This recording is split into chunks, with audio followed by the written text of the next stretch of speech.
अस्सलाम वालेकुम जी, साराना का सलाम कबूल कीजिएगा। मेरे यूट्यूब चैनल में आपको मैं खुश आमदीद कहता हूँ। देखिए, मैंने अपनी ज़िंदगी में बड़ी-बड़ी बेवक़्त, बेतौकीर हुकूमतें देखी, लेकिन शायद ये मौजूदा हुकूमत जो है, ये मैंने इससे ज़्यादा बेतौकीर और बेवक़्त हुकूमत देखी, ना वज़ीर-ए-आज़म देखा कि वो इतना बेइख्तियार हो सकता है।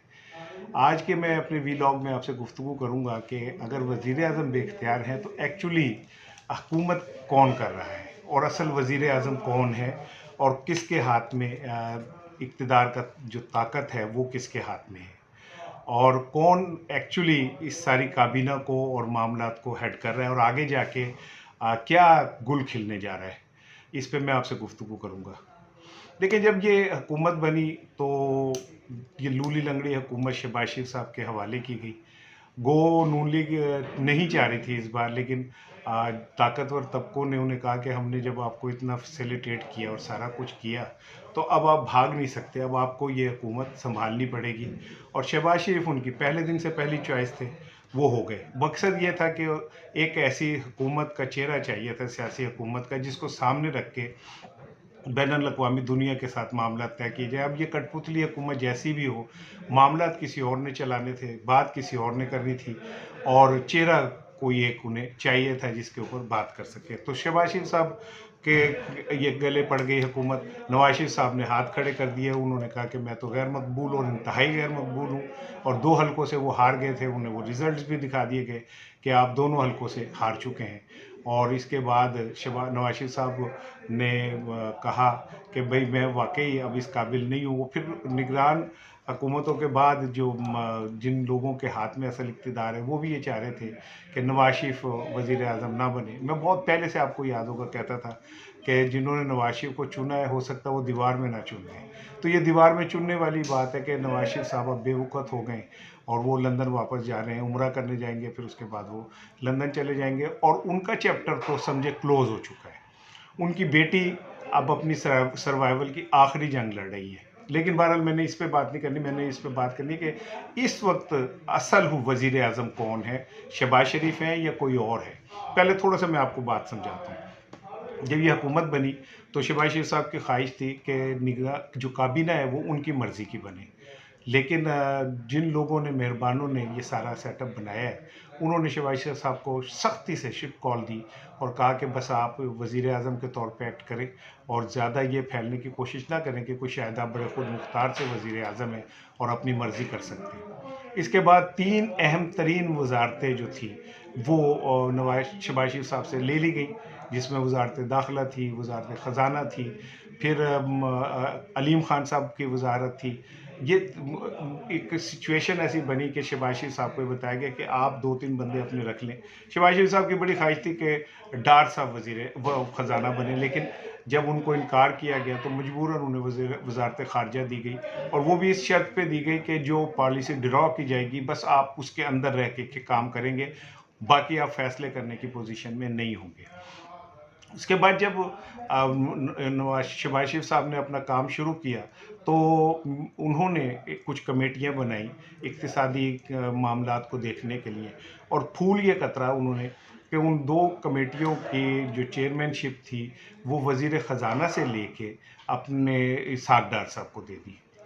अब वो अपनी तरफ से तो उन्होंने बहुत अच्छी गेम खेली थी कि उनका बंदा जो है वो आ गया ख़जाने के मुँह पे। हालाँकि अभी तक ये समझ नहीं है कि उनको ख़जाना में इतनी दिलचस्पी क्यों है, क्यों वो चाहते हैं कि वज़ारत ख़जाना जो है उनके हाथ में रहे। बहरहाल जब ये कमेटियाँ 2 उनको दी गई तो उस पे ऊपर से उन पे प्रेशर आया और उन्हें ज़रा थोड़ा सख्ती से कहा गया कि आप फिर वही हरकतें कर रहे हैं जिनके लिए हमने मना किया है। तो वज़ीर आज़म साहब ने ये किया कि उन कमेटियों से हटा के खुद चेयरमैन बन गए उन कमेटियों के, और उन्होंने समझा कि चलो इसहाक़ डार पे अगर एतराज़ है तो मैं तो आ गया।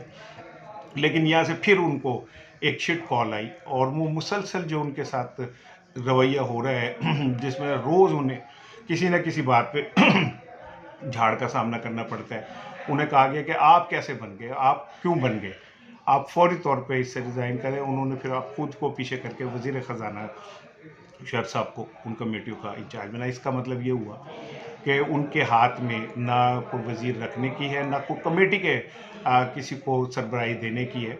यह डिसीजन उनके पास है ही नहीं। अब आ जाए कि असल वज़ीर आज़म कौन है। मोहसिन नकवी साहब वज़ीर दाखिला बने, वो पीसीबी के चेयरमैन भी हैं। यहाँ पे भी दिलचस्प बात हुई कि शहबाज शरीफ साहब ने, ज़राए का ये कहना है कि उन्हें कहा कि आप इनमें से एक रखें और पीसीबी की चेयरमैनशिप छोड़ दें, जिस पे फिर रात को उनको एक तंबीह हुई, उनके कान खींचे गए और उन्हें कहा गया कि आप अपना काम करें, बाकी आप नकवी साहब को छेड़ना बंद कर दें। और नकवी साहब दोनों जो हैं वजारत दाखिला भी और पीसीबी के भी चेयरमैन हैं। अब यहाँ पे मोहसिन नकवी साहब अब वजारत दाखिला में कुछ चेंजेस अपनी मर्जी से कर रहे हैं, जिसमें शहबाज शरीफ साहब ने फिर टांग अड़ाने की कोशिश की गई, फिर उनकी सरजनिश हुई और उन्हें ये कहा गया कि आपको जितना कहा जा रहा है उतना करें, मोहसिन नकवी साहब जो भी डिसीजन ले रहे हैं वो उन्हें लेने दें। जिसके बाद मोहसिन नकवी साहब ने ब्यूरोक्रेसी के अंदर चंद अहम ओहदे जो हैं उनमें तब्दीली का फैसला किया, जो अब एक आधे दिन में आपके सामने नज़र आ जाएंगे। आईजी पंजाब जो हैं वो विफाक के साथ जाएंगे और भी बहुत सारे लोग जाएंगे। इसके बाद आने वाले दिनों में आप देखेंगे कि मोहसिन नकवी ज़्यादा फ़ाल एतमाद के साथ फैसले करेंगे और शहबाज शरीफ साहब का रोल सिर्फ इतना होगा कि वो फ्रंट के ऊपर, जैसे दिलीप कुमार एक्टिंग करता है, मोहम्मद रफ़ी पीछे गाना गा रहे होते हैं, तो सिर्फ वो एक्टिंग करेंगे, गाना किसी और का चलेगा। और मोहसिन नकवी जो हैं वो काबीना के सबसे बासर ताकतवर तरीन वज़ीर के तौर पे आगे आएंगे, आ चुके हैं, वो एक्ट कर रहे हैं और आने वाले दिनों में उनका रोल मज़ीद बढ़ेगा भी। मैं बार बार आपसे कह रहा हूँ कि अगर कभी ये सेटअप लिपटा और लिपेटा गया या कोई ऐसी सिचुएशन हुई तो Mohsin Naqvi will be the complete prime minister होंगे, क्योंकि जो ताकतवर हल्के हैं वो उनके सबसे फेवरेट घोड़े हैं और वो दौड़ते भी बहुत तेज़ हैं, दौड़ भी रहे बतौर वज़ीर आला निगरान। उन्होंने जो कुछ काम किए, जिस तरह काम किए, वो उसका मकसद ही सिर्फ ये था कि उनकी सीवी एक स्ट्रॉन्ग सीवी बन जाए बतौर वज़ीर आला, जो वो बनाने में कामयाब हो गए। वैसे भी पंजाब में जिस तरह उन्होंने पंजाब पुलिस के साथ मिलकर पीटीआई के ख़िलाफ़ एक्शन किए, जिस तरह के जुल्म के बाज़ार गर्म किए, घरों में घुस के जो पुलिस ने किया, ख़वातीन के साथ जो कुछ हुआ, वो कोई ढकी छुपी बात नहीं है। और आने वाले दिनों में जूं-जूं इमरान खान अग्रेसिव खेलेंगे, विफाक के अंदर मोहसिन नकवी जो हैं वो उनको टैकल करेंगे और इसीलिए अब वो अपनी टीम जो है डेवलप कर रहे हैं, जिसमें उस्मान अनवर साहब हैं और इस तरह के बहुत सारे लोग हैं जिनको आगे लाया जा रहा है। तो ये समझ लें कि शहबाज शरीफ साहब की गेम आलमोस्ट मुक चुकी है। वो बतौर प्राइम मिनिस्टर सिर्फ तस्वीरें बनवाने के लिए होंगे, जबकि फ़ैसले जो हैं वो मोहसिन नकवी साहब के हाथ में होंगे। वो ही इस निज़ाम को सारे चलाएंगे और वो ही ये फ़ैसला करेंगे कि पीटीआई को कैसे डील किया जाना है, ये कैसे किया जाएगा। जो हिदायत जो कुछ भी होगी उनकी तरफ से आएगी और यही जो ताकतवर हल्के हैं उनका प्लान है कि मोहसिन नकवी जिन्होंने पंजाब में पीटीआई को कुचलने में अपना किरदार अदा किया, इस बार भी अपना किरदार अदा करेंगे। अस्सलाम वालेकुम।